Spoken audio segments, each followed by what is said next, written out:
buenas tardes tengan todos ustedes, amigos de Radio Encuentro 307. Estamos muy contentos de estar aquí una vez más en su programa Como en el cielo, así en la tierra. Y bueno, conmigo se encuentra Sarita León. ¿Cómo estás, Sarita? Muy bien, Pati, gracias. ¿Cómo estás tú? Estoy muy bien, Sarita, muy contenta de estar compartiendo con ustedes. Y también está Padre Héctor Montoya. Y ahora no llegó corriendo. ¿Cómo está, Padre? Casi. Casi, pero Casi no. llego corriendo. Pues muy bien, gracias a Dios nos encontramos hoy y pues nuevamente con muchas ganas y mucho entusiasmo para poder compartir con ustedes estas verdades que el Señor pues, nos ha dado a través de Luisa. Y sí, ¿verdad, Padre? Estábamos platicando entre la semana de que íbamos a estar hablando de Adán, este programa, y probablemente vamos a necesitar más de un programa, ¿no es cierto, Padre? Quizás sí. Quizás sí, porque el misterio de Adán, Padre, en la calle hay personas que ya no creen de verdad que Adán existió. Hay personas que dicen, no, es mitología, es un cuento para niños, en realidad no existió, pero si nos quitan a Adán del cuadro, ¿qué pasaría? ¿Qué queda? No queda nada. Si se quitara a Adán del cuadro, se acaba todo esto, digamos, todo este sentido del por qué incluso fuimos hasta redimidos. Porque se acaba todo ese sentido del pecado original. Si no hubo un pecado original, entonces ¿por qué la iglesia siempre ha hablado del pecado original? Si se acaba todo ese sentido, se acaba muchísimo de cuanto a la teología de que la iglesia nos ha transmitido a través de los siglos. La iglesia siempre ha creído que Adán fue un ser real. No, últimamente ya teologías modernistas, lo podemos decir de esa manera, han quitado mucho de lo que es las escrituras tal cual es, y por eso hasta incluso debemos de tener cuidado a quién estamos leyendo y quién incluso qué maestro nos está enseñando, porque mucho, ya se le está quitando mucho todo ese sentido espiritual también que hay dentro de la misma palabra de Dios. Hoy en día es común que se hable incluso que hasta ya Jesús ni siquiera hizo milagros. Que por ejemplo la multiplicación de los panes, ya no dicen que Jesús multiplicó los panes, sino que ese muchacho que sacó los 5 panes, los 2 pescados, pues al sacarlo, ser generoso, pues los demás vieron que lo había sacado, entonces también los motivó a ser generosos a todos, y todos sacaron el escondidito que por ahí tenían, ¿verdad? O sea que no tiene ningún sentido. Para colmo, son a veces explicaciones que no tienen sentido, en verdad. Es tan fácil creer que Jesucristo, siendo Dios, que es todopoderoso, puede hacer eso y mucho más, ¿verdad? Entonces, el quitar, o sea, muchos que ya hasta llegan incluso hasta negar la resurrección, hasta la presencia real de Cristo. Y estoy hablando incluso dentro de nuestra propia fe católica, o sea, que en sí ya muchos que piensan así ya no tienen la fe católica, ¿verdad? Y incluso en el sentido, con el caso de Adán, sucede que ya pues ahora la manera como se llega a interpretar es que cuando Dios dice que creó al hombre, creó a Adán, se hace de una manera así figurativa, como ese Adán representando a toda la humanidad que Dios había creado. Ahora que muchos también pues viene todo ese sentido de la evolución, y ya también incluso no sé, muchos dentro de nuestra fe tienen como esa creencia en la evolución, solo que incluso la aceptan, pero mientras Dios sea el autor de la misma evolución. Yo en lo personal, yo no creo en eso para nada, y menos conociendo los escritos de Luisa, los escritos que el Señor le ha dado a Luisa. Pues bueno, así como les digo, Adán pues se llega a ver como ese ser que representa a toda la humanidad, Eva representando a todas las mujeres, pero en sí que de una manera se llegó a evolucionar, y lo cual también lo personal no tiene sentido. ¿Por qué digo esto? Porque Dios, siendo un ser perfecto, lo que Él hace es perfecto. No pudo primero crear un ser imperfecto, como digamos, que pues se usa pues el chango, ¿verdad? Un primate, como sea. Y de ese ser imperfecto y sin razón, que se deja llevar más que nada por el instinto, de repente ya Dios llega al momento como que infunde el alma y ya pasa a ser el hombre, ¿verdad? Y la mujer. o sea, hay muchas explicaciones distintas, pero no, la cosa es más sencilla. Es simplemente creer lo que las mismas escrituras nos dicen.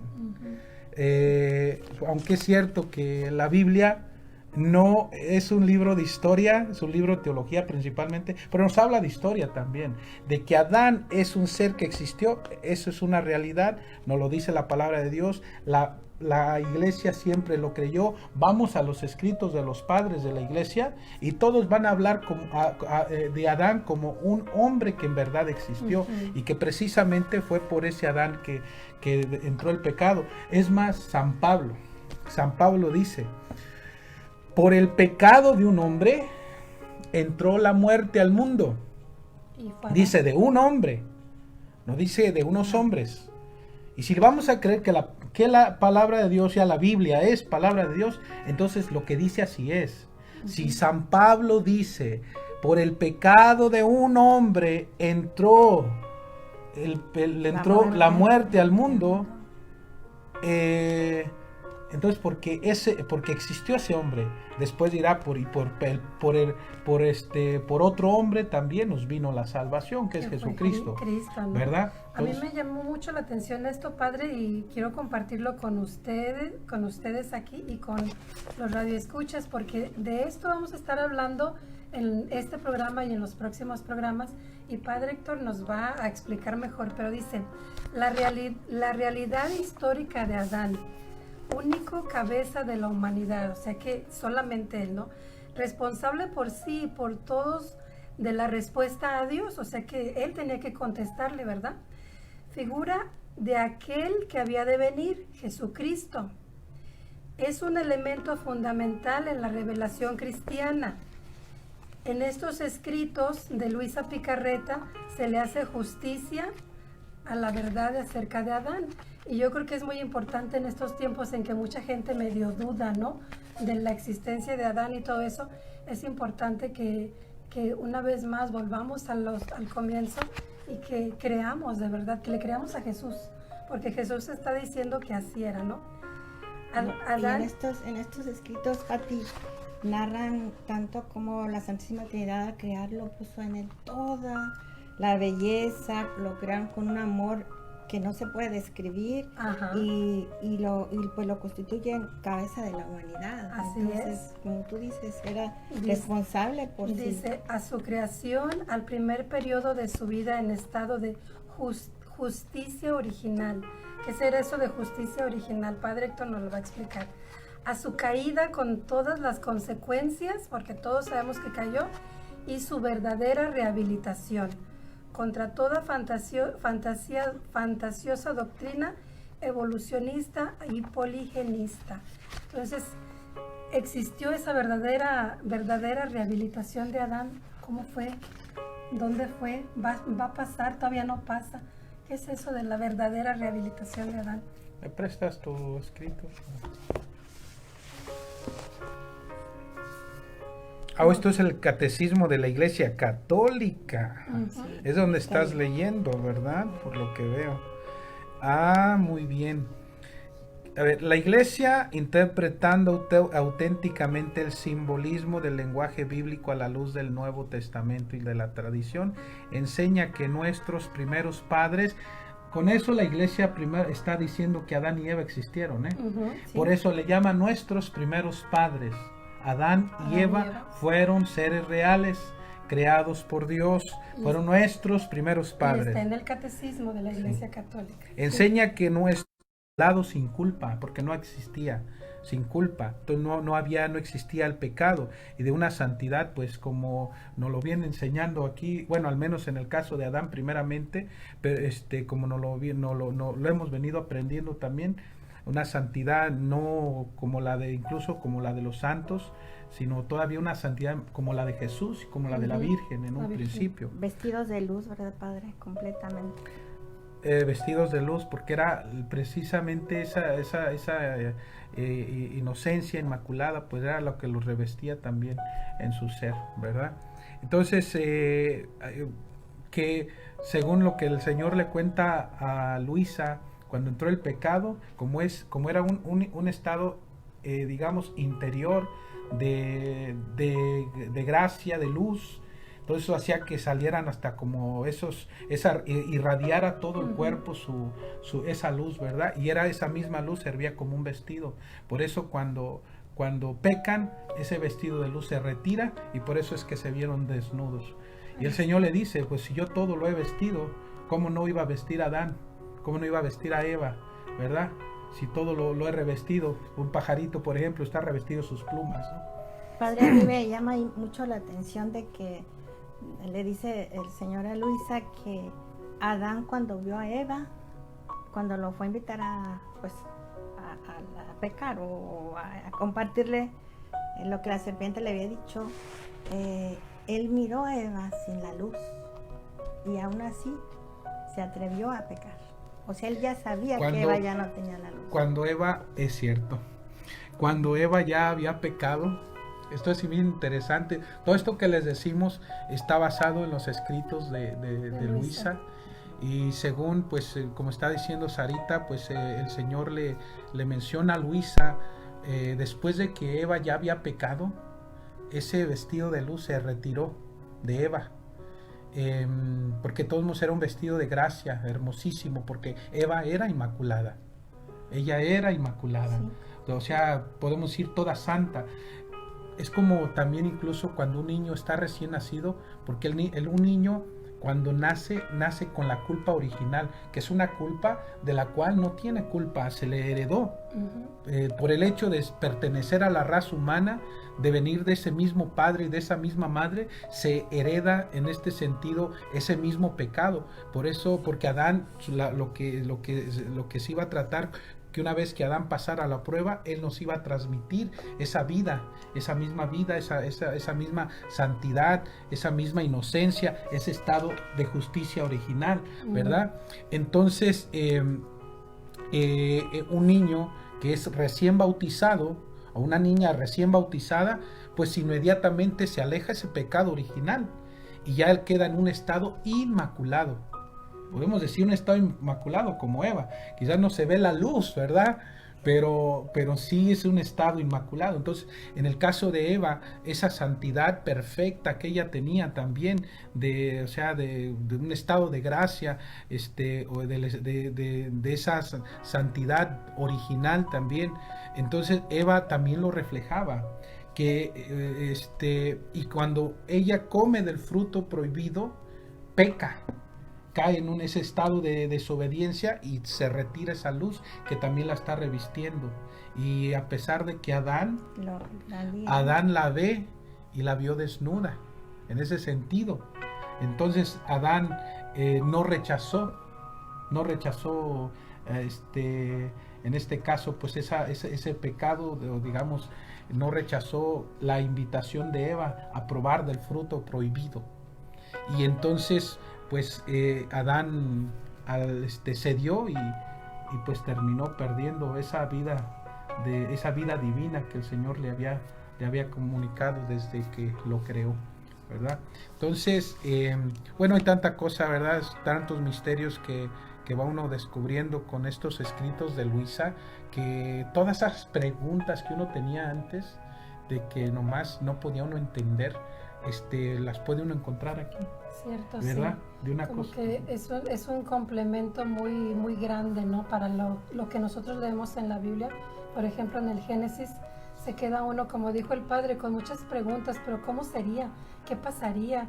Inmediatamente después de que comió Eva del fruto prohibido, ¿qué pasó en ella? Bueno, ahora ya sabemos algo más, se le cayó esa luz, ¿no? Y Adán la pudo ver así, ya sin esa luz, y aún así dijo, bueno, pues pásame la manzana, ¿no? Voy a continuar ya que tomaste este tema, Pati. Okay. Tenía algo más, pero lo vamos a conectar con esto también, ¿verdad? Está bien, Padre. Entonces, porque es también del catecismo, yo creo que esto es importante. Está en del número 375 al 377, si a alguien le interesara leer lo que voy a seguir leyendo ahorita. En el Catecismo de la Iglesia Católica, número 375 al 377. Y sigue la Iglesia hablando. Todas las dimensiones de la vida del hombre estaban potenciadas en la irradiación de esa gracia. Si hubiera permanecido en la intimidad divina, el hombre no habría tenido que morir ni que sufrir. ¿Por qué? Porque cuando Dios creó al ser humano, lo creó de una manera perfecta y vivía en un estado perfecto de felicidad. En esa felicidad perfecta, viviendo en esa comunión perfecta con Dios, no cabe el sufrimiento. No existía el sufrimiento, no existía la enfermedad, no existía la muerte. La consecuencia de ese pecado original es todo eso que acabamos de mencionar, pero no antes. Es más bien es consecuencia, esto viene después. Por eso incluso también el volver al paraíso, en otras palabras, el poder adquirir el don de la divina voluntad, o el poder vivir en la divina voluntad, significa ese regreso al paraíso, y significa que también ya no va a existir el pecado, no va a existir el sufrimiento, la enfermedad, todo el mundo va a estar sano, todo el mundo. ¿Por qué la enfermedad? ¿Por qué el pecado? ¿Por qué la muerte? O sea, todo lo que los seres humanos ahora hacemos, ¿verdad?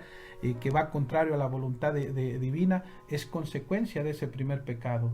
Y claro que también consecuencia porque también nosotros ya ahora decidimos rechazar la voluntad de Dios, porque es muy fácil culpar a Adán de todo, ¿verdad?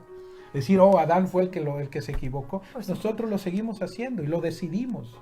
Decidimos hacer lo que no es de Dios. Decidimos hacer lo que no le agrada a Dios. Decidimos rechazar su voluntad. Decidimos quebrantar sus mandamientos. Y yo lo sé, esto es pecado, esto ofende a Dios, pero me gusta. Y ese es el problema, ¿verdad? Porque se ve el fruto prohibido, se ve apetitoso. Quizás eso fue lo que le pasó a Adán, ¿no? Que vio a Eva y dijo, pero me gusta. Eso sí, estaba hermosa, me imagino. Aquí hay dos líneas que le quiero compartir, padre. Dice, ¿quieres saber por qué pecó Adán? Porque se olvidó de que yo lo amaba y se olvidó de amarme. Mire, ahí. ¿Has conectado con esto? A mí una imagen que se me hace muy buena, y creo que lo llegamos a mencionar aquí también en el programa, lo de San Pedro, cuando el Señor va caminando sobre las aguas. Sí. Va caminando sobre las aguas, y entonces el Señor les dice a sus discípulos que están en la barca, no teman, soy yo. Y entonces Pedro, siempre lanzado, ¿verdad? Dice, Señor, si eres tú, manda que yo vaya a ti. Y entonces el Señor le dice, ven. Y Pedro, bien atrevido, ¿verdad? Cuando el Señor le dice, ven, entonces se arma de valor, porque Jesús le dice, ven, la palabra de Dios diciendo, ven. Y Pedro entonces se anima, se baja de la barca y comienza a caminar sobre las aguas. Pero en ese momento, San Pedro no está mirando el hecho que él va caminando sobre las aguas, porque él mantiene su mirada fija en Cristo. Y mientras mantiene su mirada fija en Cristo, él sigue caminando sobre las aguas. Entonces, ¿qué sucede? Que después se empieza como a embravecerse más el mar, el viento empieza a soplar más fuerte, y en ese momento San Pedro se concientiza y dice, ups, estoy caminando sobre el agua, y mira hacia abajo, mira hacia la tormenta, desvía la mirada de Jesús. Y cuando desvía la mirada de Jesús, entonces comienza a hundirse. Porque eso nos pasa. Desviamos la mirada de Cristo y nos comenzamos a hundir. Entonces, ¿qué es lo que sucede en el caso de Adán? Que Adán también se olvidó de que el Señor lo amaba. En ese momento ya no pensó, porque toda su mirada, su corazón estaban fijas en Dios, porque Adán se la pasaba embelesado en esa comunión de amor que vivía con nuestro Dios. Embelesado de éxtasis en éxtasis, de felicidad en felicidad, porque era tan grande esa comunión de amor que vivía con el Señor, pues como en el cielo, aquí en la tierra, ¿verdad? Entonces, y en ese momento, pues Adán se olvida, desvía su mirada del Señor, desvía la mirada de su amor, y por eso también Adán cayó. Lo mismo le pasó al maligno, a Luzbel, porque también en el cielo, ¿verdad? Porque es ahí donde también donde se cometió el primer pecado. El primer pecado no es el de Adán y Eva. En la humanidad sí es el primero, pero ese primer pecado lo cometieron los ángeles caídos, que un pecado de soberbia. ¿Por qué fue que cayó el maligno con todos los demás ángeles que lo siguieron, que se volvieron todos demonios? Ellos todavía no tenían el regalo de la visión beatífica, ¿Los ángeles? pero fueron creados de una manera, purísima, porque eran espíritus puros. Espíritus puros, todavía de una manera más perfecta pudiéramos decir que hasta que Adán y Eva, por el hecho de que eran espíritus puros, y Adán pues era de carne y hueso también. Entonces, pero ellos también tenían que pasar una prueba, porque Dios a todos nos pone a prueba, porque solamente a través de la prueba es donde mostramos si realmente amamos a Dios, o si lo aceptamos o si lo rechazamos, o si decidimos amarlo o decidimos rechazarlo, no amarlo o amarnos a nosotros nada más, y así. Entonces también ellos tenían que pasar la prueba. ¿Y qué fue lo que sucedió?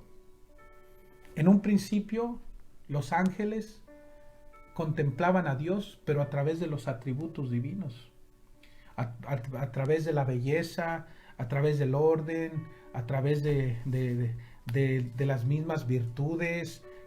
Contemplaban, digamos, los atributos divinos, pero no contemplaban a Dios cara a cara, porque eso era lo que iban a hacer ellos una vez pasada la prueba también.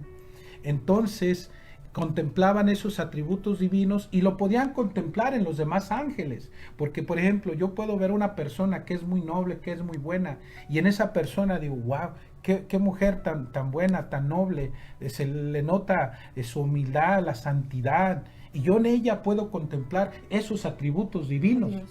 También los ángeles que fueron creados de una manera también pues perfecta en ese sentido también, pero que tenían que pasar una prueba, podían contemplar los atributos divinos, y entonces ellos entre más contemplaban eso, decían, wow, qué grande es el Señor, qué hermoso es el Señor, y así. Y el problema de Luzbel fue que desvió la mirada de Dios, ya no contempló sus atributos divinos y empezó más bien a mirarse a sí mismo. Qué hermosísimo, ¿verdad? Desvió la mirada de Dios, como San Pedro desvió la mirada de Cristo, como Adán se olvidó que el Señor lo amaba y desvió la mirada de su amor, y entonces se contempla a sí mismo y dice, wow, qué hermoso soy, qué grande soy. Pues sí, era el ángel más hermoso, el ángel más poderoso, y así que Dios había creado, y por eso se empieza a contemplar y se ve a sí mismo que es grande, que es poderoso, que es hermoso, y entonces le entró la soberbia y quiso ser todavía más, quiso igualarse al Creador, y lo llegó a retar. Tú eres, yo también soy, vénseme si puedes. Y lo retó, pero todavía incluso hasta tuvo la ocasión de poder, pues ahora sí que no haberse revelado aún, porque todavía Dios le mostró incluso la visión de la encarnación del Hijo de Dios. Y le pidió como prueba que adorara a su hijo, y no quiso. Y así, ¿verdad? Entonces vemos el problema aquí es que desvió la mirada del Creador, de sus atributos divinos, dejó de mirar a Dios. Adán dejó de mirar cuánto es, el amor del Dios, dejó de mirarlo, de contemplarlo, porque también Adán contemplaba a Dios en toda la creación, que antes del pecado era más hermosa todavía. Sí. Y así, y llega el momento, pues que como tenía todos los atributos divinos, ¿verdad, Padre? Bueno, pues todo lo contemplaba en sí mismo, pero él contemplaba a Dios, y así, entonces llegó el momento que desvió su mirada también de Dios, y se olvidó que Dios le amaba, y entonces cayó, como Pedro también empezó a sumergirse en el agua, ¿verdad? Y perdió él y perdimos todos, ¿no? Claro. Bueno, eso es lo triste, ¿verdad? Es lo triste que nos invitó del pastel. Así es. Bueno, pues bien, si hubiera permanecido en la intimidad divina, o sea, si hubiera permanecido unido a mí por medio de la contemplación de mi ser, si hubiera seguido viviendo en esa intimidad conmigo, entonces pudiera decir así nuestro Señor, ¿verdad? Si hubiera permanecido en la intimidad divina, el hombre no habría tenido que morir ni que sufrir, porque no hubiera caído. La armonía interior de la persona humana, la armonía entre el hombre y la mujer, así como la armonía entre la primera pareja y toda la creación, constituía la situación de justicia original, de inocencia original, de pureza, de santidad. Y pues bien, el dominio del mundo que Dios desde el principio había concedido al hombre se realizaba ante todo en el hombre mismo como dominio de sí. Adán era dueño de sí mismo, y después de la caída ahora se le revelan todas las pasiones. Ahora tiene tendencia a pecar cuando antes no existía, y así ahora Adán se da cuenta que todo se vuelve contra él, cuando antes él era dueño de sí, era dueño no solo dueño de sí mismo, era porque era rey, fue creado rey de la misma creación, porque Dios lo puso por encima de todo lo creado. Pero una vez viene la caída y ahora es un vil esclavo, tristemente, ¿verdad? Es porque las criaturas de aquel entonces veían a Dios en Adán, ¿no? Y una vez que Adán pues cae en el pecado, ya no pueden ver a Dios en él. Entonces ya no, se puede decir que ya no lo obedecen o ya no lo sirven. No, sí, todavía Adán cayó, pero Adán se arrepintió. Adán, de alguna manera, después de ese arrepentimiento que él tiene, él vuelve a vivir en estado de gracia. Pero ya es en estado de gracia como nosotros podemos vivir en estado de gracia, como llegaron los santos a vivir en estado de gracia, pero ya no con la potencia de la voluntad divina obrante en él. Ya ahora es su voluntad la que hace las cosas, hace cosas buenas, pero lo hace con la voluntad de Adán. Ya la voluntad divina no está reinante en él. Ya no, si antes eran soles hermosísimos de las obras que él hacía, que le ofrecía al Señor, ahora son lucecitas nada más. Sí, o sea, porque por eso es una diferencia inmensa entre hacer mi voluntad, que puedo hacer cosas buenas, sí, pero son luces que son pequeñas y se las estoy enviando a Dios, y él sí, claro, es de alguna manera, es bueno, pero es diferente que sea la potencia misma de la voluntad de Dios, porque es todo un Dios obrante en la criatura. Entonces, que uno le esté mandando cada obra, cada pensamiento, cada palabra, cada mirada, cada paso, todo lo que le estamos ofreciendo al Señor, cada oración, cada sufrimiento, soles y soles y soles, que le dan gloria a todo un Dios y que ponen en fiesta a todo el universo, se siente en todo el universo y que se siente hasta en el mismo cielo y en todo. Podemos asumir entonces que lo que Adán perdió fue la gracia de vivir en la divina voluntad. Perdió el don de la divina voluntad, la vida divina que habitaba en él, como en el cielo, en la tierra, y que le hacía obrar a él como criatura, como todo un Dios, como Dios mismo, al nivel de Dios. O sea, obtener esa gracia se pierde desde que Adán peca, y no nos lo regresa Dios hasta cuando viene Luis. Mira, sí, exactamente. Les voy a leer esto nomás para que veamos lo que el Señor nos habla acerca de los mismos actos de Adán. Okay. El Señor le dice a Luisa, esta es una verdad que se encuentra ¿dónde, verdad? Para aquellos que quisieran después leerlo. Los que tengan los libros, ¿verdad? Después lo van a conseguir y quizás lo pueden hacer ustedes mismos. Lo pueden buscar cibernéticos. También Sí. pueden entrar, los Entren. buscan como Libros de Cielo y los pueden encontrar también. Este es el volumen 23, febrero 10 de 1927. Le dice el Señor a Luisa: hija mía, hija primogénita de mi voluntad. Le dice hija primogénita de mi voluntad. ¿Por qué? Porque Adán era el primogénito, pero él perdió los derechos de su progenitura. Es como en el caso de Esaú y Jacob. El primogénito era Esaú, pero le vendió su progenitura a Jacob por un plato de lentejas.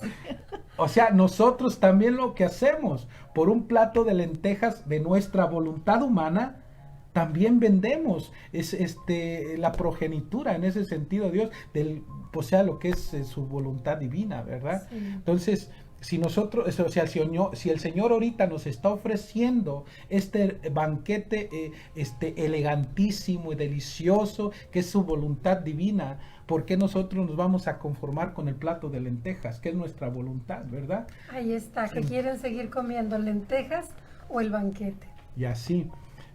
Hija mía, hija primogénita de mi voluntad. ¿Por qué primogénita? Porque ella tomó el lugar de Adán. Porque ella tomó el lugar de Adán. Como hija suya, quiero revelarte la santidad de aquel que poseyó el reino de mi fiat divino al principio de la creación. Ese reino tuvo su vida, su perfecto dominio y su completo triunfo, de manera que no es del todo extraño a la familia humana. O sea, no es nuevo, porque ya se dio desde el principio. Y no siendo extraño, existe toda la esperanza de que vuelva de nuevo en medio de ella para reinar y dominar. Y ya nos vino a través de Luisa. Ya puede uno tener acceso. Pues bien, ahora bien, tú has de saber que Adán poseía tal santidad como fue cuando fue creado por Dios. Y sus actos, aún mínimos, tenían tal valor que ningún santo, ni antes ni después de mi venida a la tierra, puede compararse con su santidad. Bueno, aquí no, hay que poner más a la Virgen Santísima a un ladito, ¿verdad? Porque ella sí. Ella está por encima de todos. De todos, sí. Con su Hijo.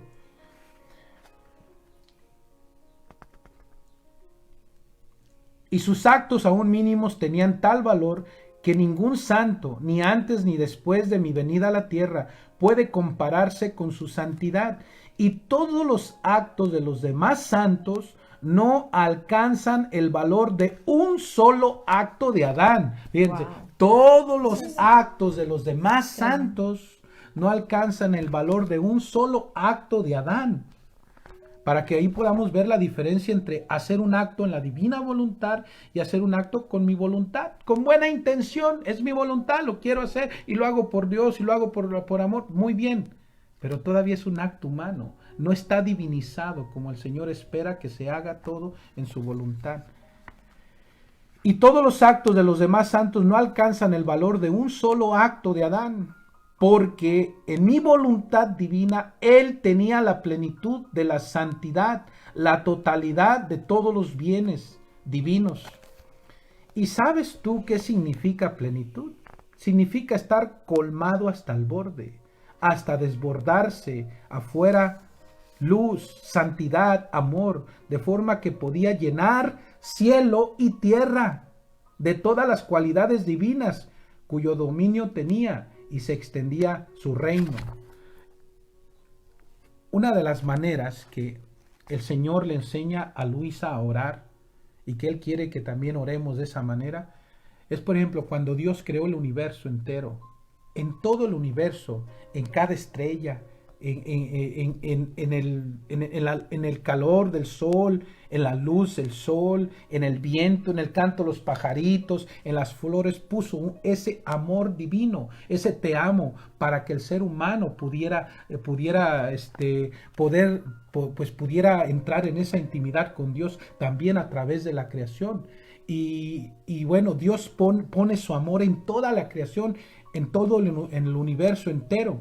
Entonces, ¿y qué es lo que espera Dios? Que la criatura le corresponda, pero no como con un amor chiquito, humano y ya, sino con un amor tan grande como el de Él, de tal manera que nosotros también podamos corresponderle a Dios con ese te amo también en tu voluntad, o sea, que a través mío yo le pueda decir, o sea, que yo le pueda decir al Señor, Señor, en tu divina voluntad te amo, y ese te amo, porque está en su voluntad, pueda llenar también toda la creación entera, y así pueda haber esa correspondencia de amor que el Señor nos da a través de su misma creación. Yo puedo decir, Señor, en tu voluntad divina, yo te ofrezco todo, te ofrezco mi correspondencia de amor, y es mi intención, Señor, amarte en cada átomo de luz del sol, en su calor, en cada estrella, en cada partícula de materia en el universo. Quiero poner ese te amo, y con la voluntad de Dios, la voluntad es la de Dios la que lo hace, y llena el universo entero con ese mi amor, o sea, divinizado por el mismo amor de Dios, por su voluntad divina. Entonces, por eso de alguna manera, el Señor pues le dice así a Luisa, ¿verdad? Que podía llenar cielo y tierra y de todas las cualidades divinas cuyo dominio tenía, y se extendía el reino. Entonces, y luego más adelante nos dice, por tanto, la gloria, el amor que me dio Adán mientras vivió en el reino de mi divino querer, nadie me los ha dado, porque Él en sus actos me daba la plenitud y la totalidad de todos los bienes, y solo en mi voluntad se encuentran estos actos, fuera de ella no existen. Por eso Adán tenía su riqueza, sus actos de valor infinito. Cada acto de Adán tenía valor infinito.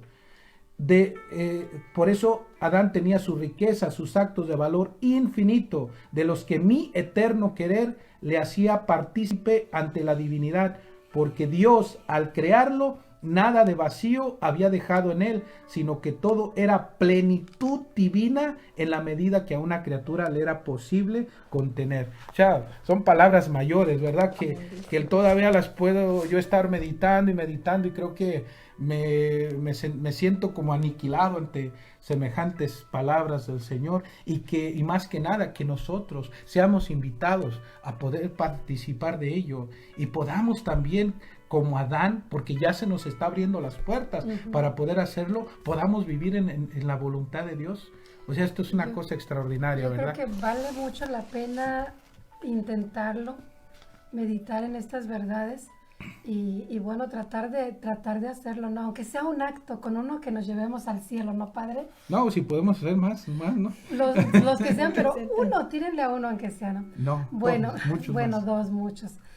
Padre, vamos a contestar las preguntas porque el tiempo se nos está yendo tan rápido. Y ahora tenemos 3 preguntas. Entonces, ahorita que dijo del divino querer, pues hay una que dice eso, dice: Padre Héctor, usted mencionó algo sobre el divino querer la semana pasada y no me quedó claro. ¿Podría explicar qué es el divino querer?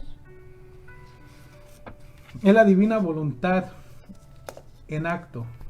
O sea, habíamos mencionado lo que es la divina voluntad, ¿verdad? Por ejemplo, que la esencia misma de lo que Dios es la fuente de todo su poder infinito, de su amor eterno, es la fuente misma y el principio de todas las cualidades divinas, de la potencia de Dios, de su omnividencia, su omnipresencia, su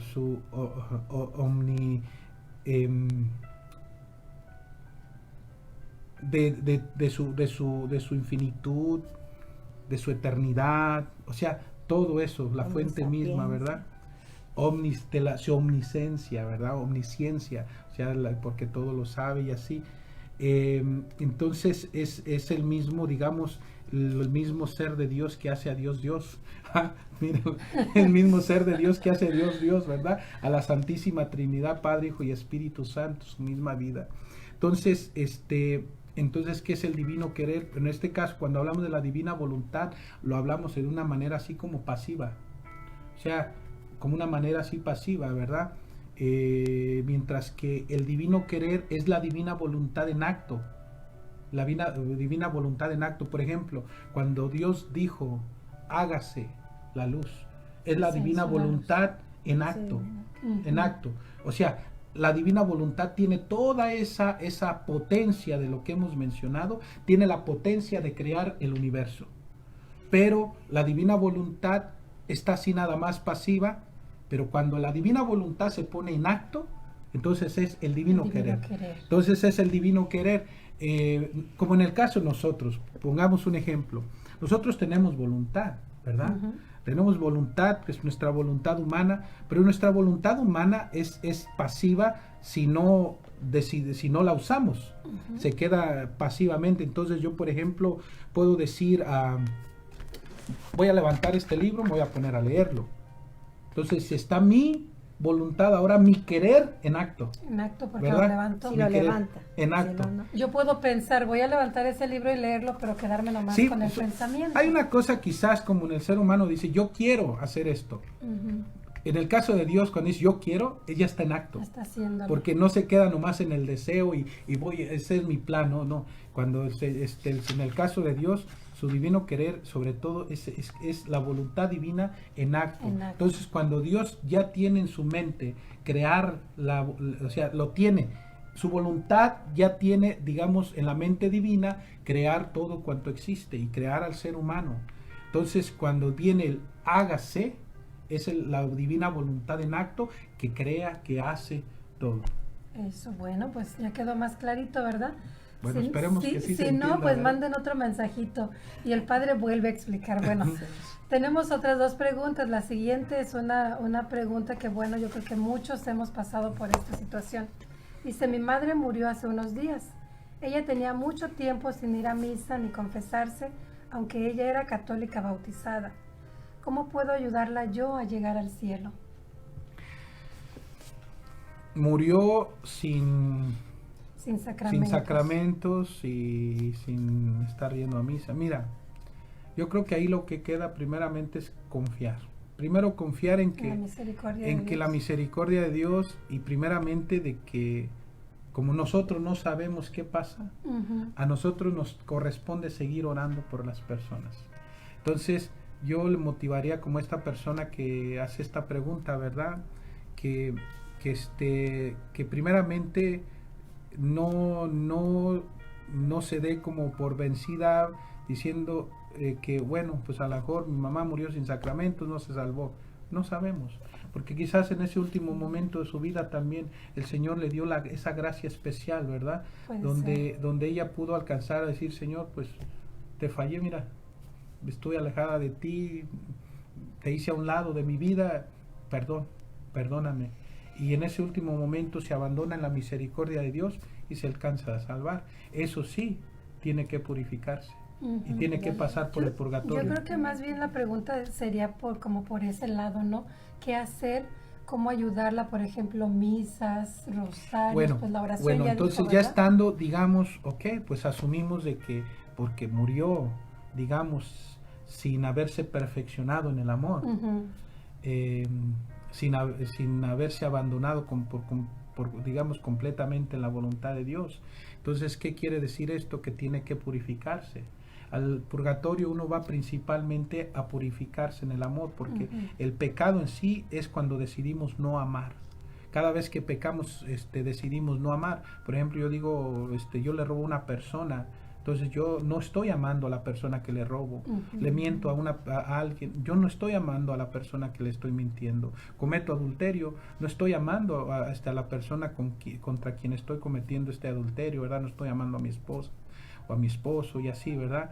Entonces cada vez que yo peco decido no amar, no voy a misa, estoy decidiendo no amar a Dios. No paso tiempo con Él en oración personal, estoy decidiendo no amarlo. Entonces el pecado en sí es no amor. Y sí es desobediencia a Dios, desobediencia a sus mandamientos, pero principalmente es la decisión de la voluntad humana de no amar. de no amar a Dios, de no amar al prójimo. Entonces, porque se prefiere a sí mismo, nada más, se ama a sí mismo uno. Entonces, al purgatorio se va uno a perfeccionar en el amor. Precisamente, ¿por qué? Porque uno no ama. Pero ya las almas Entonces, que están en el purgatorio ya no pueden hacer nada por ellas mismas. por ellas ya no. Entonces, ahora sabiendo, digamos, que están ahí, ¿qué es lo que pueden hacer?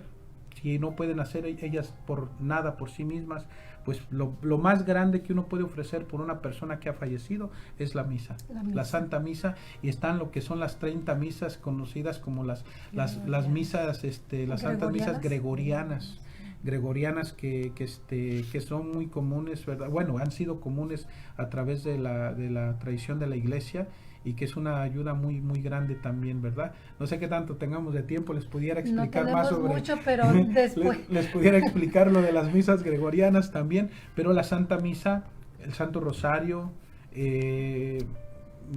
ofrecer su trabajo, ofrecer sus sufrimientos, sus sacrificios, dolores. todo puede uno ofrecer, ¿verdad? Y todo cuenta, el Señor lo toma, ¿verdad? Entonces, bueno, pues aprendí hay algo nuevo, padre.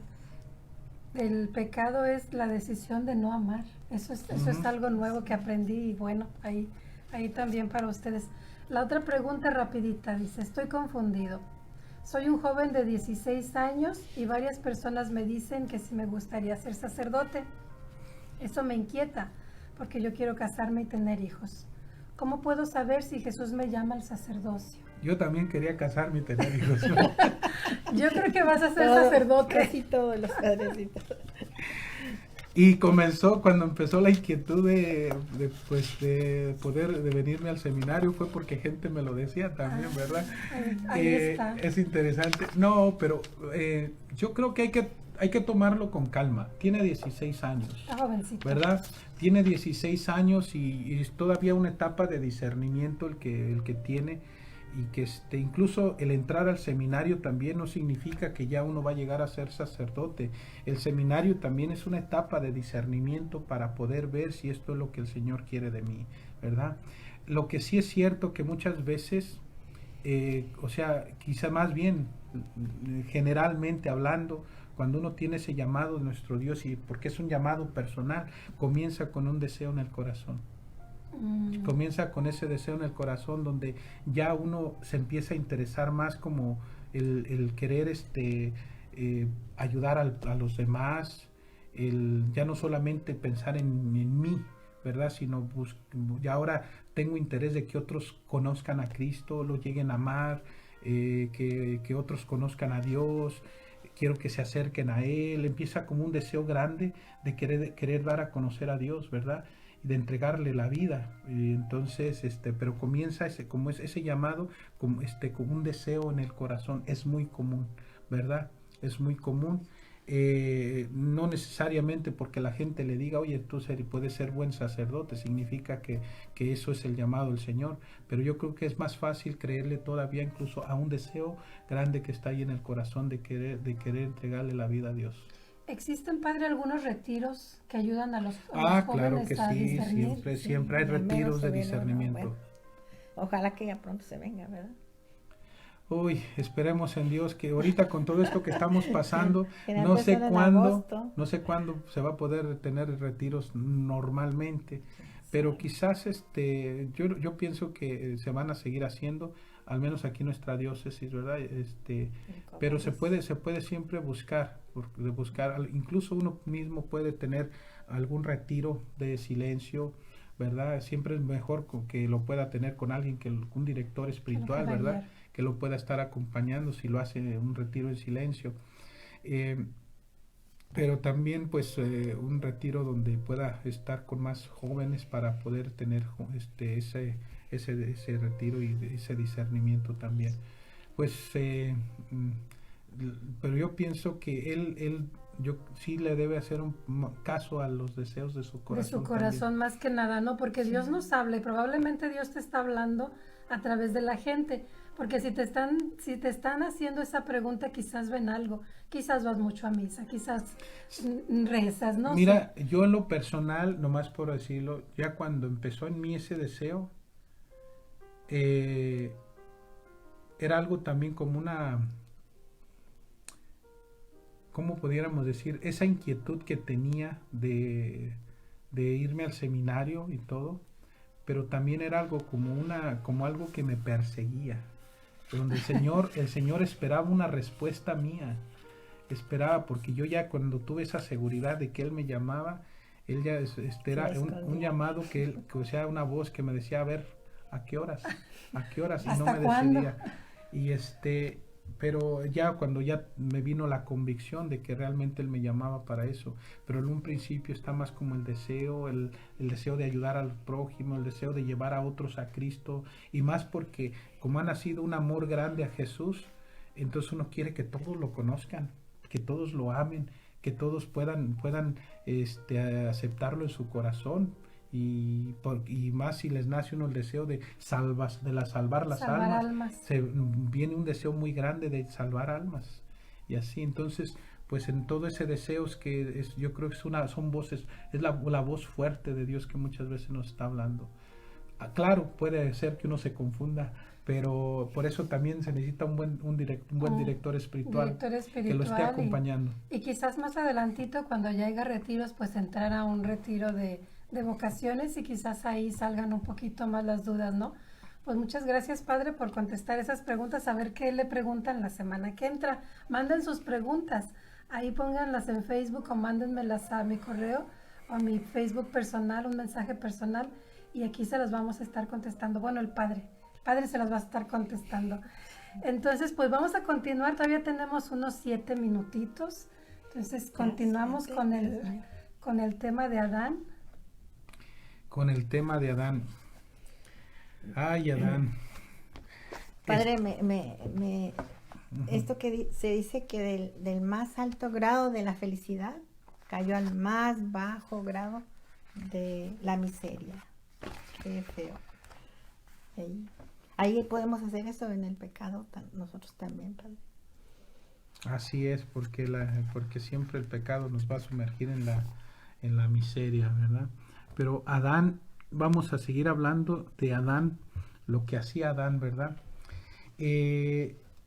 Otra verdad que les quiero compartir, y incluso ya mencionamos algo de los soles y de las lucecitas, ¿verdad? Sí. Esta verdad está en el volumen 23, febrero 11 de 1927. Le sigue narrando el Señor a Luisa: hija mía, la voluntad humana formó la noche en las almas a la familia humana, y si hacen obras buenas, incluso importantes, siendo el bien luz de por sí, hacen salir de ellas mismas tantas pequeñas luces. O sea, son actos buenos. Y entonces, como hacemos cosas buenas, salen de nosotros pequeñas luces. Lucecitas. Las cuales, dice el Señor, le dice a Luisa, las cuales sirven para no quedarse a oscuras ellas y quienes están a su alrededor, pero no pueden cambiar la noche en día.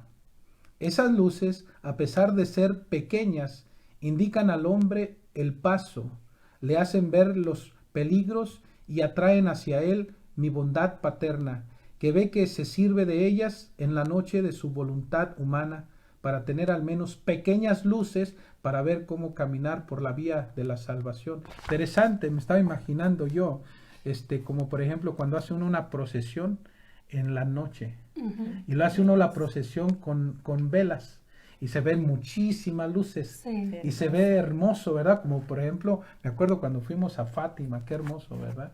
Cuando fuimos a Fátima, a Lourdes, las peregrinaciones bastante grandes, mucha gente con velas encendidas, se veía un río de luces, hermoso. Pero ¿qué hacían las luces? No cambiaban la noche en luz, ¿verdad?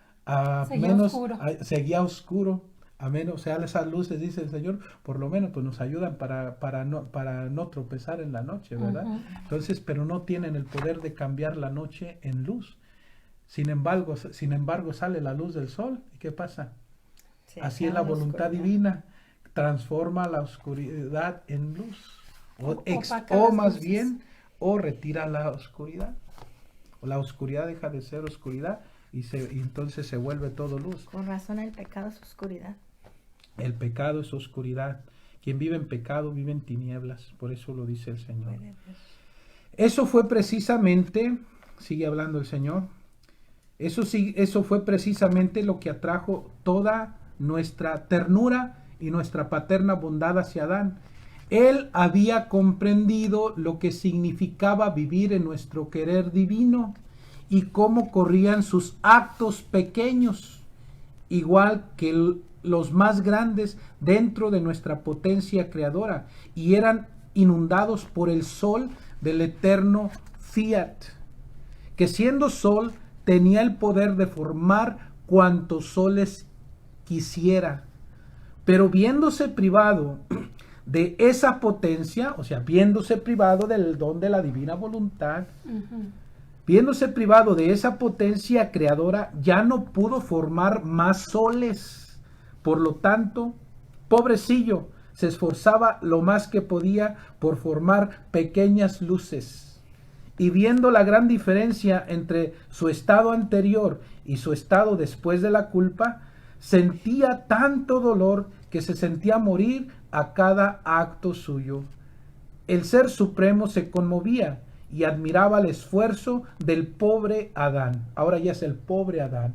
Antes era el rey Adán, inmensamente rico. Ahora el pobre Adán.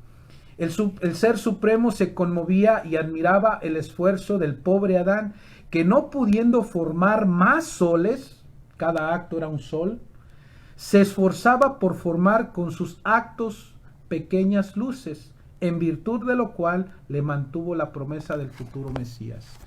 La diferencia era enorme antes de la caída y después de la caída. Pues vamos a seguir hablando de eso la semana que entra, Padre, porque el tiempo se nos fue. Tenemos apenas un minutito para que nos dé la bendición. Vamos a seguir hablando de Adán en el próximo programa y quizás en el otro también. Pero por lo pronto nos despedimos. Muchas gracias por estar con nosotros, Padre. Muchas gracias. Pues bien, el Señor esté con ustedes. Y con su Espíritu. La bendición de Dios Todopoderoso, el Padre y el Hijo y el Espíritu Santo descienda sobre ustedes, en sus hogares, en sus familias y en sus corazones, hoy y siempre. Amén. Amén.